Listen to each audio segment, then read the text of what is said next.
Hello friends, তোমরা সবাই কেমন আছো? আশা করি তোমরা সবাই খুবই ভালো আছো আর সুস্থ আছো। আর আমিও খুবই ভালো আছি। আজকে আবারও একটি নতুন ব্লগে তোমাদের সবাইকে স্বাগত জানাচ্ছি। আই হোপ তোমাদের ব্লগটি ভালো লাগবে। তো এই যে যত কৌটা ছিল, মশলার কৌটো সব পরিষ্কার করছি। আর সব মশলাগুলো ফেলে দিয়েছি, অনেক দিন হয়ে গেছিলো। তো সেই জন্য ফেলে কৌটাগুলো খুব ভালো করে পরিষ্কার করে ফ্যানের তলায় রেখেছিলাম। তো সেগুলো খুব সুন্দর করে এখন শুকনো হয়ে গেছে। তো যে যার কৌটোর ঢাকনাগুলো লাগিয়ে দিলাম আর কৌটোগুলোকে সরিয়ে নিচ্ছি। আর প্রত্যেক দিন তোমরা আমার ব্লগ ভিডিও দেখতে পারবে সকাল 8:30 থেকে।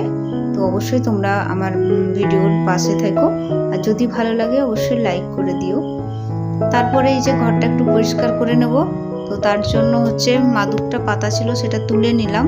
আর এই মাদুরটা আমার পাতাই থাকে, কি বলতো, যাতে নোংরাটা কম হয়।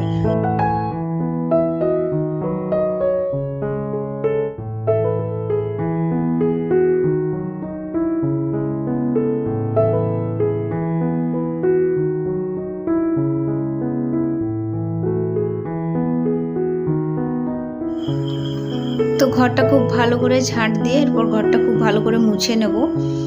আর এই আমরা ছিলাম না এখানে, অনেকদিন পরে এলাম, প্রায় 1 মাস মতো ছিলাম না। তো তার জন্য ঘরের অবস্থাও খারাপ হয়ে আছে।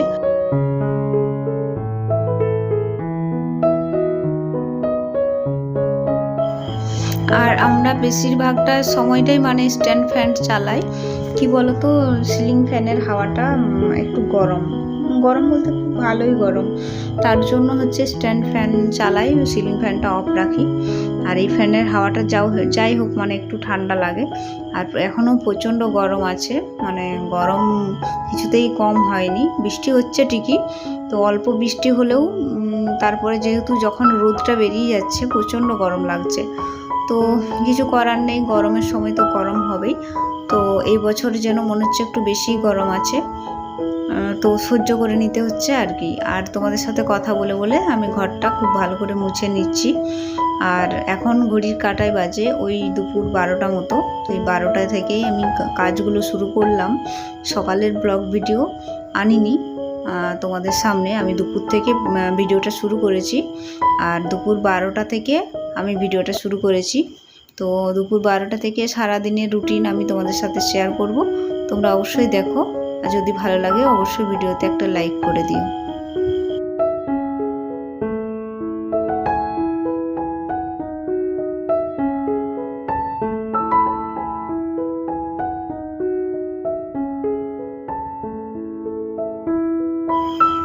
খাটের নিচগুলোতে প্রচণ্ড নোংরা থাকে, ঝাঁট দিলেও খুব ভালো করে মোছা হয় না। তার জন্য বসে করে খুব ভালো করে মুছে নিতে হচ্ছে। আর দেখবে ঝাঁট দিলে যতটা না পরিষ্কার মনে হয়, যদি একটু মুছে নেওয়া হয় তাহলে কিন্তু যাও একটু ধুলোবালি থাকে সেটাও থাকে না। তো তার জন্য ঘরটা খুব ভালো করে মুছে নিলাম, খাটের নিচে সব কিছুটাই ভালো করে মুছে নিলাম। তারপরে চলে এলাম, কিছু বাসন ছিল সেগুলোকে ধুয়ে নিতে। আর সকালবেলায় যেহেতু খাওয়া দাওয়া করা হয়েছে, তো চা খাওয়া হয়েছিল এমনি।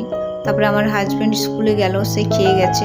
তো ওই বাসনগুলো পড়েই ছিল, তো সেগুলো ধোয়া হয়নি। তো ভাবলাম যেহেতু স্নান করতে যাব, তো তার আগে এখন বাসনগুলো খুব ভালো করে ক্লিন করে নিই।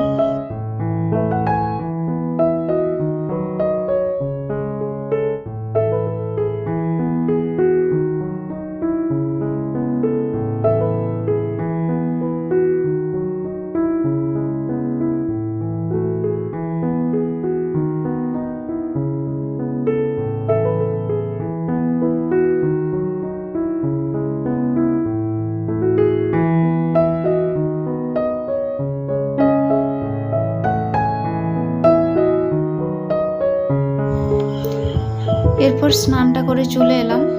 স্নান করে একটু খেয়ে দিয়ে এখন একটু বিশ্রাম নিতে হবে, কারণ সারাদিন খাটাখাটনি হচ্ছে। এখন ওই দুপুর 1:30 নাগাদ বাজে, দুটো বাজতে যাচ্ছে আর কি। তো এই সময় ভাবছি যে আর কোনোরকম কোনো কাজ করব না, খেয়ে দিয়ে একটু রেস্ট নেব। একটু ঠাকুর পুজো করে খেয়ে দিয়ে রেস্ট নিয়ে নেব। তারপর বিকেলে আসছি।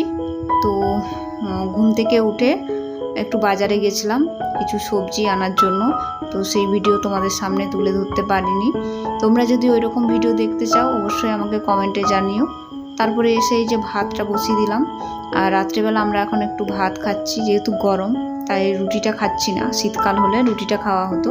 তো এদিকে ভাত বসিয়ে দিয়েছি, তো ভাতের জন্য জল যেহেতু দিয়ে দিয়েছি আর জলটা গরম হয়ে গেছে, তো এখন চালটা ছেড়ে দেব।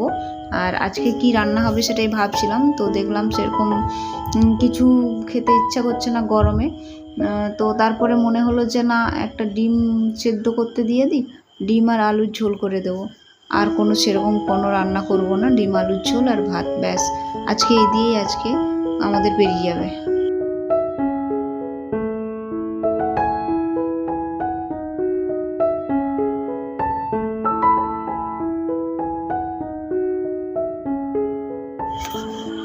আর ভাতে একটা আলু দিয়ে দিচ্ছি। আর ডিমটা ওই হাঁড়িটা যে পাশে বসিয়েছি তার উল্টো দিকে দেখো একটা সসপ্যান বসানো আছে, সসপ্যানের মধ্যে একটা ডিম দেওয়া আছে।